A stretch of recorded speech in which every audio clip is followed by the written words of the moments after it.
All right, y'all, here by popular request, I have a special guest today. I'm going to do the introduction to this special guest. I have here today Josh Alexander himself. He is an artist, a composer, and a multi-platinum hit songwriter. He's released a number of contemporary classical albums over the past few years and has written songs for everyone from Demi Lovato to Selena Gomez to Weezer to Jessie J, JoJo, and many, many, many, many, many more. And he just so happens to be my husband. My favorite manifestation of my entire lifetime as of yet. So welcome, Joshy. So happy to be here. And we also have little Millie here. If we're watching on YouTube, you can see there's absolutely no way she was not going to get in on this and sit with the both of us. It wouldn't be an interview without Millie. I don't think it would be the same. It totally wouldn't. So welcome, Josh, and thank you for finally making time to come on the podcast. Not a question of time. You know, our schedules had to align. We have a big commute, Yeah, exactly. He had to walk upstairs.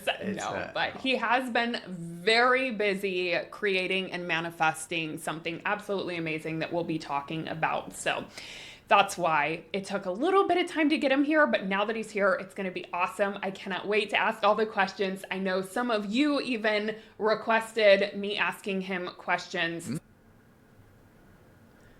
So first, before we dive into all the fun, how you've manifested this amazing career in music, I thought it would be fun to talk about how we manifested each other. And in fact, a lot of my clients asked, how did that happen? So I guess I'll share my side first. I did not consciously manifest Josh. And when I say that, I mean, we're always manifesting, right? Like, all of us, whether we know it or not, we are manifesting because it really just means creating. It's what we are creating for ourselves. The lives that we're creating, the people that we attract, what we call into our lives, we're always manifesting, whether we're aware of it or not.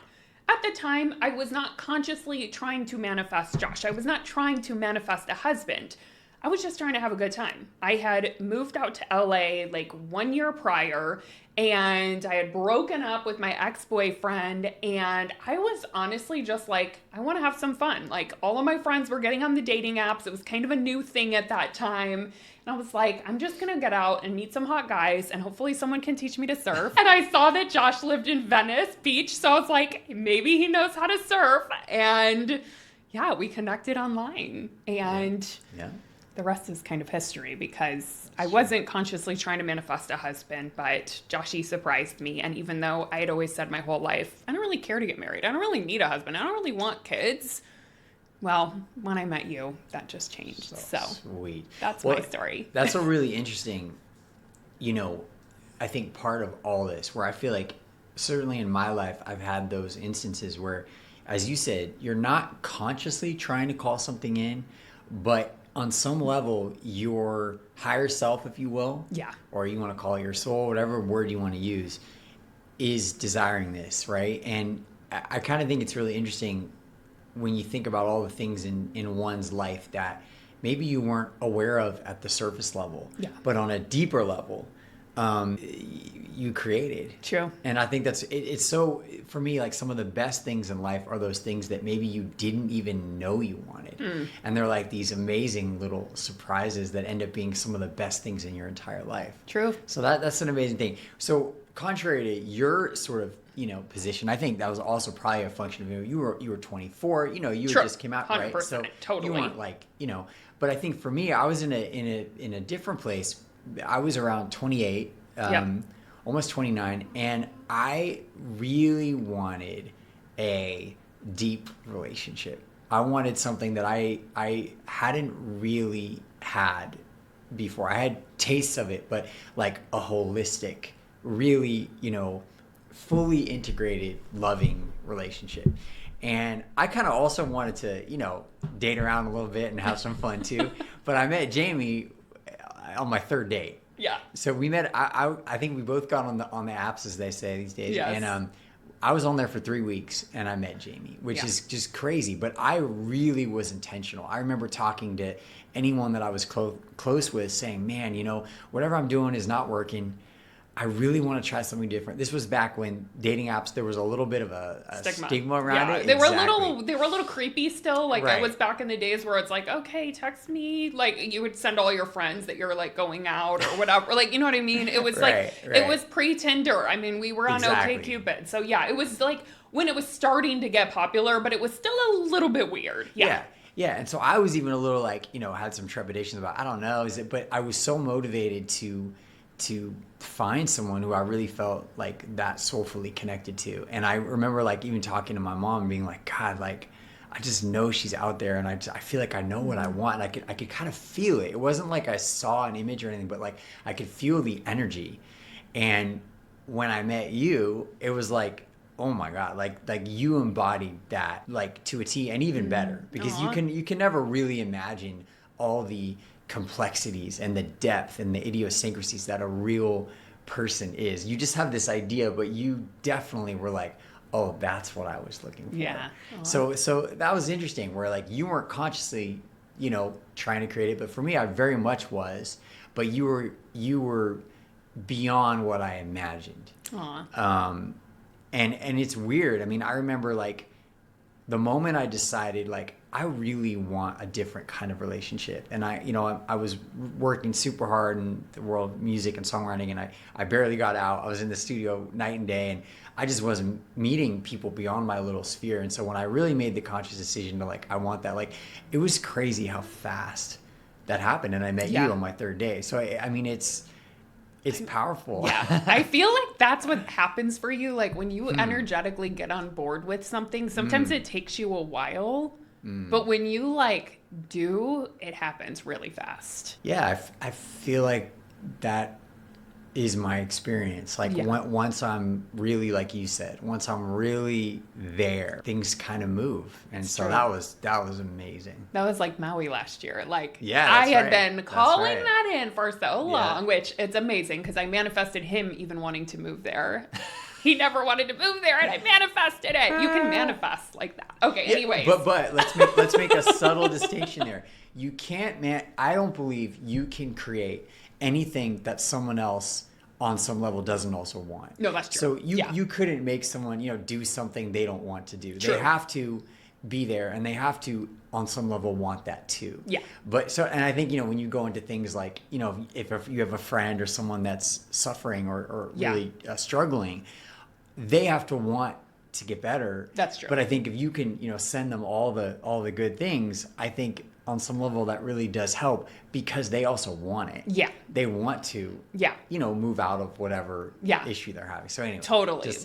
I mean, just going back to that, like what I was saying is, I had been manifesting it for years, and Josh was always a little wobbly with it, kind of there, kind of wanted it. We talked about it a ton.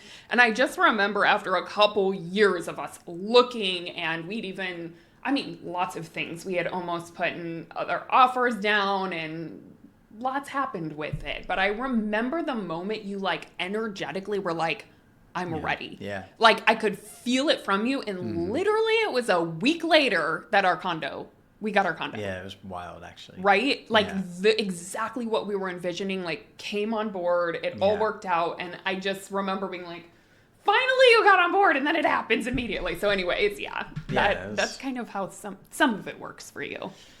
Yeah, I've definitely experienced that. And then other things, take a lot longer. That's true. That's true. Which we should talk about, because I also, that is something that I really admire about you is your patience and your persistence when things don't happen overnight, and when things are, I don't want to say hard. It's not hard, but it's like, it's not happening fast, and you stick with it. Yeah. And so I definitely want to dive into that, but I want to actually start with kind of you become like your music career and how that started. Yeah. How you knew you wanted to be a songwriter, just take us back. Yeah.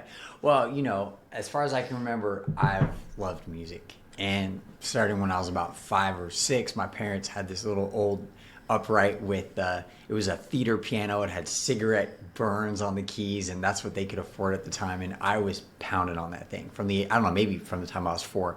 And they could quickly see, okay, he has an instinct for this. And so they started getting me lessons, and there were teachers that wouldn't take someone that young. We were able to find someone, and that was just incredible. And I think from the moment I started taking that, it's one of those things, and I'm sure like everyone has something like this, I feel, to different degrees. Like it was just something that felt like home for me. And it was this outlet that just felt like an extension of my emotions and my feelings. And I could articulate things through that piano, through music, that I really couldn't and still can't, even to this day, on some level, through any other medium. Music feels like another appendage for me, you know, or like another voice. And yeah, like you can speak things, and I feel like I've gotten better and better as I've gotten older with articulating and, you know, verbally and all that. You're kind of amazing at that, well, too. Thank you. But I will say there's a depth, there's a nuance, there's something intangible that for me, it's just my thing. And I'm so grateful, like I found this thing from a young age. So I started playing. I got into, you know, pop music. I got into like rock music. I was super into like hip hop and R&B. And I was also really into classical music. And I started playing classical from the time I was 6 years old. And all these things were like all in my sphere. And, you know, played in bands with one of my best friend, Tyler. And, you know, we did a ton of music together. And, you know, from the time I got to sort of around like 14, 15, 16, it became clear that like the really like fire was like writing songs. Yeah. And wanting to be like an artist in more of the pop world.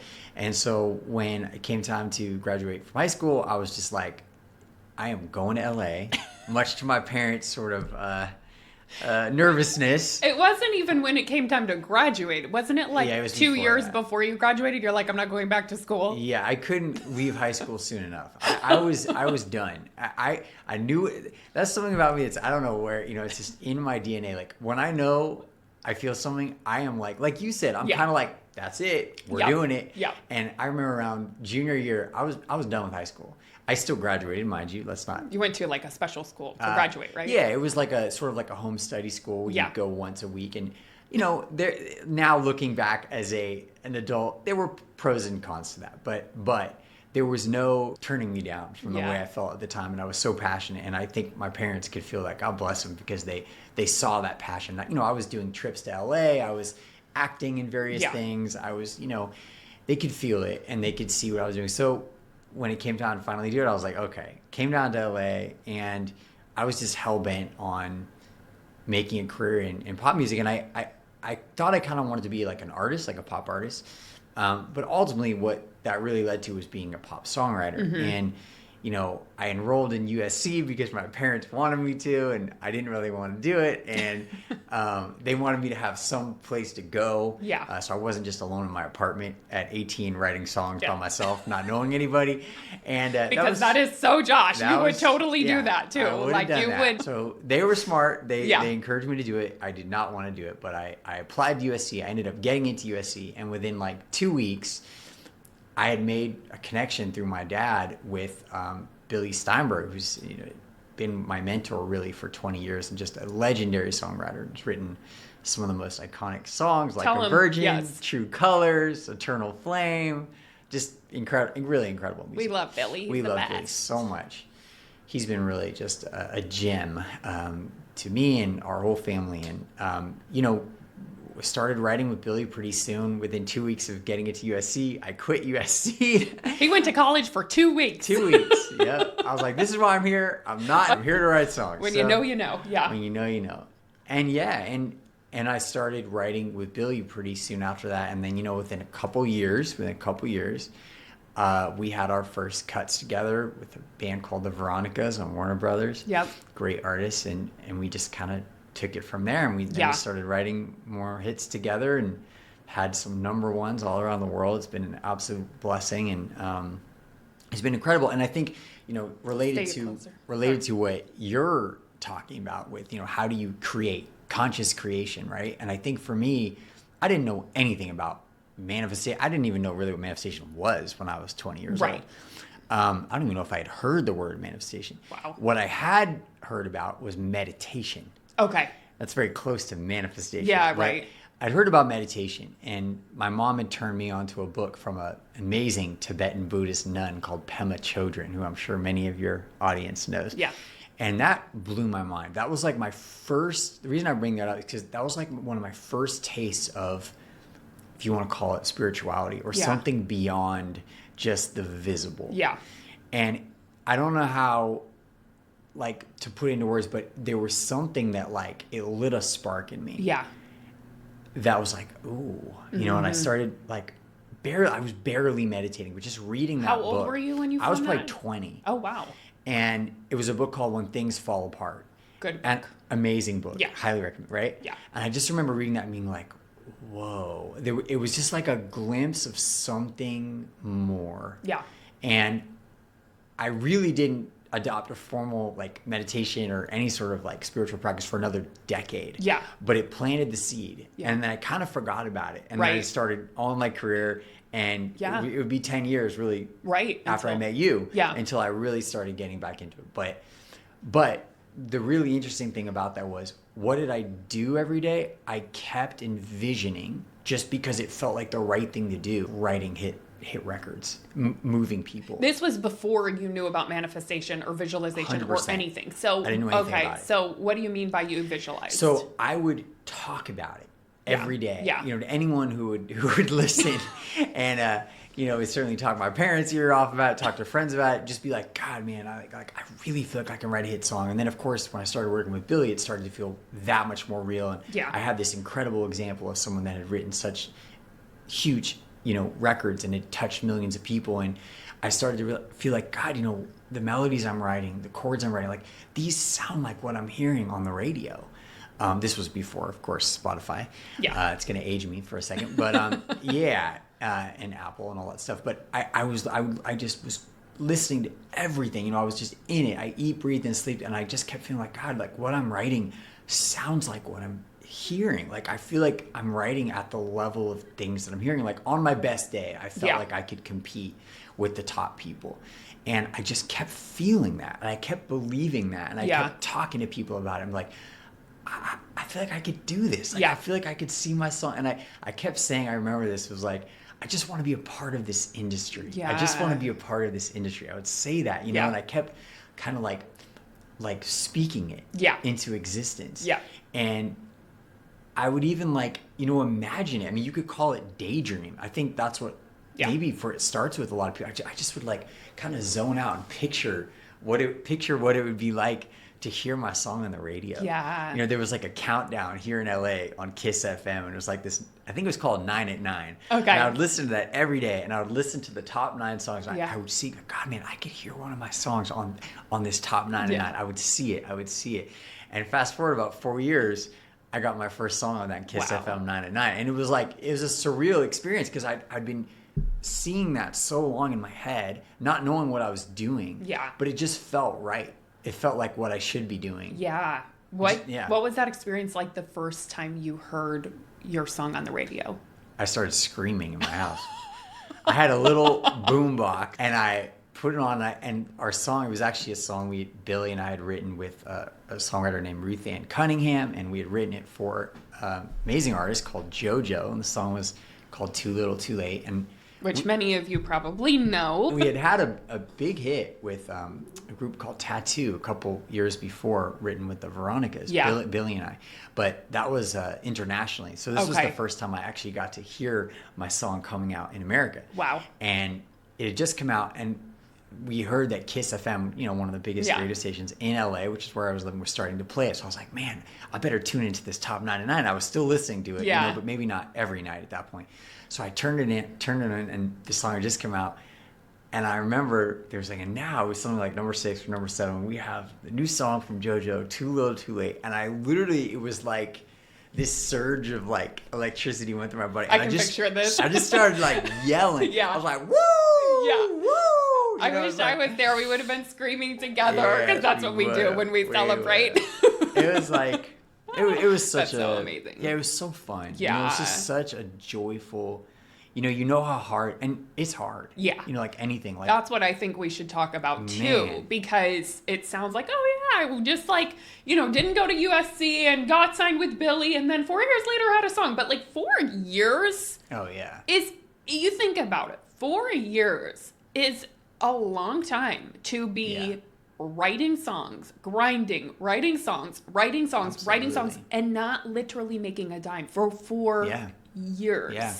And we should say, I was very, very fortunate. This is a privileged position to be in because, I had parents that were basically like, okay, you're not going to college. Yeah. We're going to help you as if you were going to college. So your college is the LA songwriting scene. And we're going to support you for those 4 years. And after that, you are getting a job. Yeah. And you're going to have to, make it work. And I was Josh getting a job. I just can't even a traditional job. Yeah, I know. But still, I can't picture you waking up at and going into an office at 9 a.m. I would have done it because I believe so much in it. But as fate would have it, right around that 4-year mark is when I first started to make, my first dime from music. Yeah. And it was right around that time. And I was very, very lucky to have had parents that gave me that 4 years, which was basically my education, my college, and Billy's mentorship and, teaching me the ropes. And then, right around that 4-year mark, we had our first hit that started to go. Yeah. But to your point, yeah, it's so true. I mean, there's different kinds of hard, right? It wasn't physically hard. Yeah. But mentally. Yeah. Every day showing up, getting to that piano every single day, writing for hours, pretty much 7 days a week, having nothing really to show for it but the promise. Yeah. And just believing in, and the truth is, I just loved it. And I think that's one of the biggest things is it's like, I've always had this motto, like go where the love is. Yeah. Like if you go where the love is, amazing things will happen because there's so much SHIT that in any job. Good job, Joshy. Well, your audience, I don't know. But I do tend to cuss. So I'm going to really watch myself. Yeah, I know. He totally does. I was like, we're going to be bleeping a lot on this episode. I've been good so far. It's fine. You're good. But yeah, man, there's so much stuff that I think in any career that you have to go through. There's so much rejection. There's so many ups and downs that if you don't love it. Yeah. And I don't think it means you got to love every part of it. There's definitely parts that, are more fun and preferable than others. But if you don't at your core love something, I just think it's really an uphill battle. Totally. And so I think for me, that was really the blessing is that I loved it so much that I was willing to do whatever it takes as long as it takes to do it. And so that is the reason I got up every day to, get back in there and do it. And so did you ever doubt that it would happen? I'm sure I had thoughts like that. I think I really try, again, not consciously knowing this, not knowing, but like I just tried to be as positive as I could. And I really just believed in my ability to write melodies and songs that could move people and that could connect with people. It would get it affirmed when I would listen to songs that ended up doing really well and really connected. I'd go, God, like, I love that song. Like I could write something like that in my own way. Right. I know that was unique to me. Yeah. But I just kept getting these like glimpses that like I could do this. Yeah. Like I really have what it takes, I think, to do this at a high level. And so that was enough. And then, getting the confirmation from people like Billy and other people in the industry, it gives you a shot in the arm. Yeah. Like you got, as a coach, right? You start to get kind of cosigns by people that you believe in. Look up to. Yeah, that totally. Look up to. Yeah. And that gives you, it really does. It's like a little jolt of things to keep on the path and stay on the path. And that's so important. Yeah. Like our mentors are so important. So true. No one can do it alone. Oh, no one. Absolutely. Yeah. I know. Yeah. I loved what I've heard you say before about like self-made, and there's really no such thing, right? It's not like you grew up with like mega wealthy parents that just, like had connections and things. So many could call you self-made, but you don't resonate with that word. No, I just don't. I mean, listen, to each their own, and I get where that word comes from. And it can be an inspiring word. Absolutely. So I'm not. It's not like Absolutely. but I just love your perspective on this. Well, I think for me, I've always felt, without parents that signed me up for music lessons, I don't know where I'd be. Without my piano teachers, I don't know where I'd be. Without, going and originally meeting Billy and starting that journey, I would have a very different road.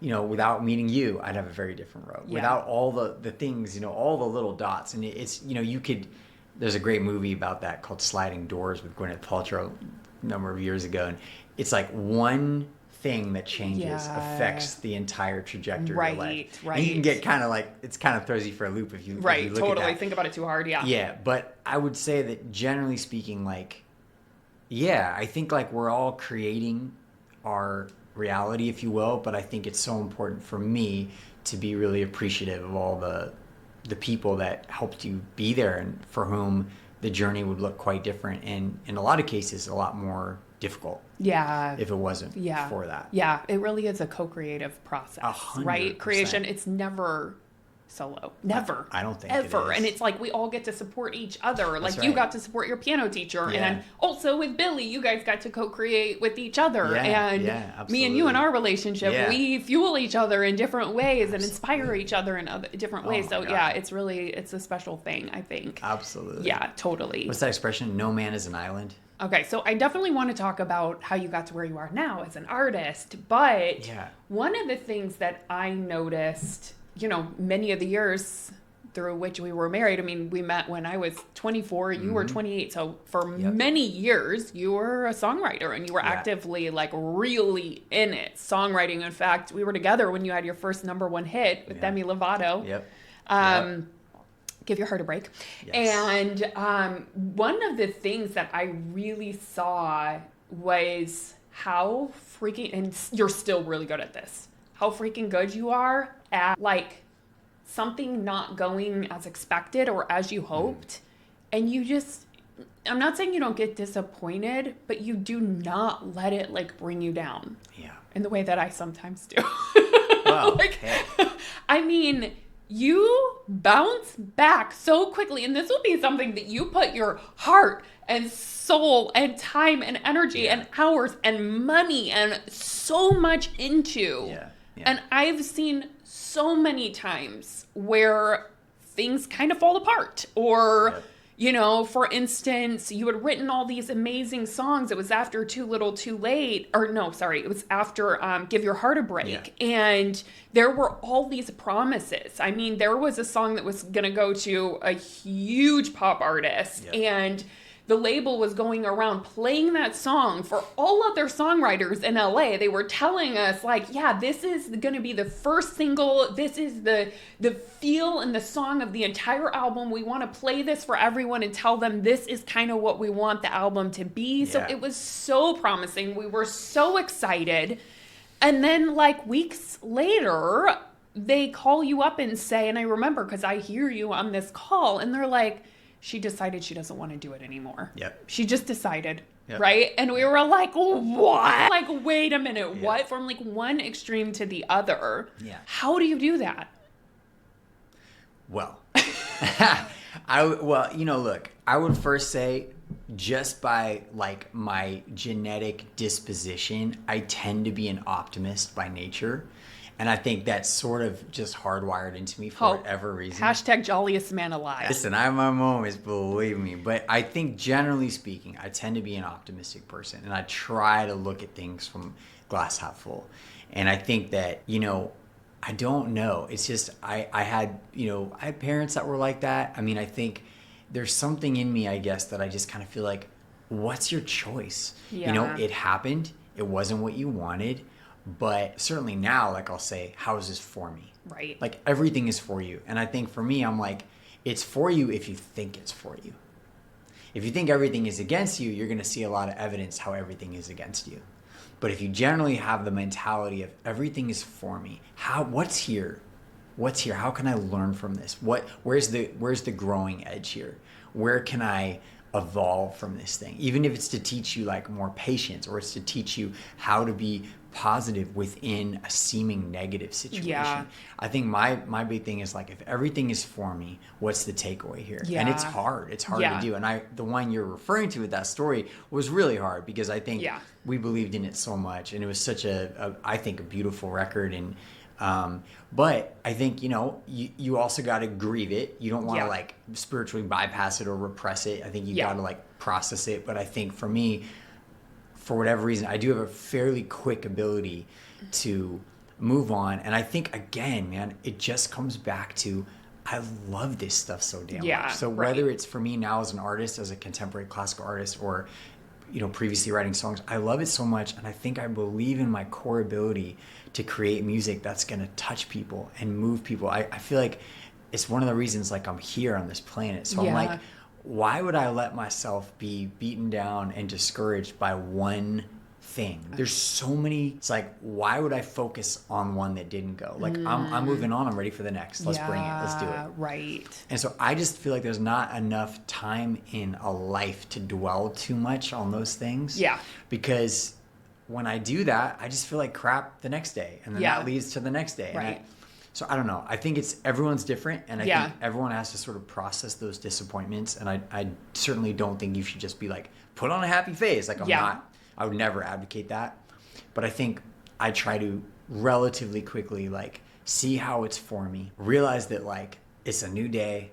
I'm so excited I get to create something new tomorrow, and who knows what it'll be, and this is for me on some level, and that will reveal itself. Right. Even if I can't see in the moment how it's for me, I kind of say like, I know it will appear. I know that there's going to be some lesson here that's going to elevate me, maybe not in the way I thought, but to a different understanding or a higher level of just being, I guess. So that's just how I try to approach stuff like that. I'm not perfect. I have my moments, but I just feel like it's too fun. It's like it's too fun. Like the music is so fun, you know, and there's so much excitement for me every day, like sitting down at the piano, you know, picking up an instrument. Like I feel like there's not enough years in a life to write the amount of music that I want to write. Wow. Like I could do this forever.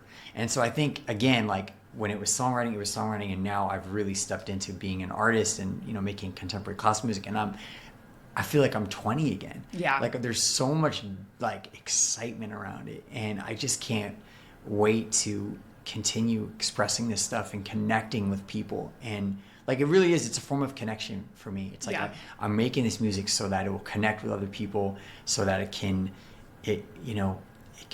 touch people and move them and remind them of sort of the essence within themselves. Like that's so motivating for me. So I'm just like, I'm not really here for anything that's going to take me off that path. Yeah. So it's like you're just so tapped into the bigger vision or the mission as a whole that it's like you don't see, even though in the moment they feel like huge things and life-changing things, it seems like you can still see it in the context of the bigger picture, which helps a lot. That's a great way of saying it. Yeah. Exactly. Yeah, like I'm focused on the end goal. Yeah. I'm focused on the journey. I'm not focused on the little pit stops along the way. Yeah. And right? I think you have so much belief in your ability to do this and you're knowing that it's going to happen. Yeah. And I think that's something that for you maybe comes a little more natural. Like we've talked about this because I used to always say, how do you believe in yourself so much? And he had like parents that cultivated that. There's a lot there. Absolutely.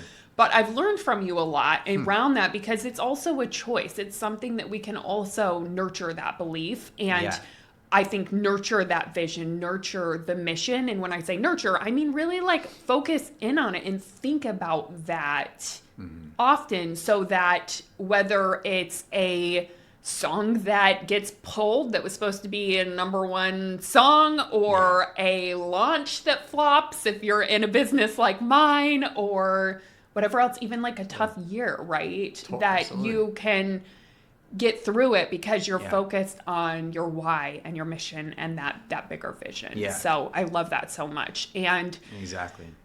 I think we're going to have to do 2-part episodes. So we're going to have to come back next week and talk about, because I have so much more that I want to talk about with you. So next week, part 2, we'll do, I want to get into this courageous pivot that you made. I mean, you were and are a hit songwriter with a thriving career, could probably get in the room with just about most pop stars, pretty much. I mean, there's not too many that you haven't been in the room with. And you decided that wasn't what you wanted to do full time anymore. And you decided to make this courageous pivot into modern classical composing into being an artist yourself and not just writing songs for other artists. Yep. Yep. So we're going to talk about that journey. And also, when you finally did learn how to consciously manifest, what changed? I want to hear more about that. Yeah, let's see. And we'll ask any of the questions that came in from my followers. Cool. So, part 2 coming next week. Look We'll forward see to you it. soon.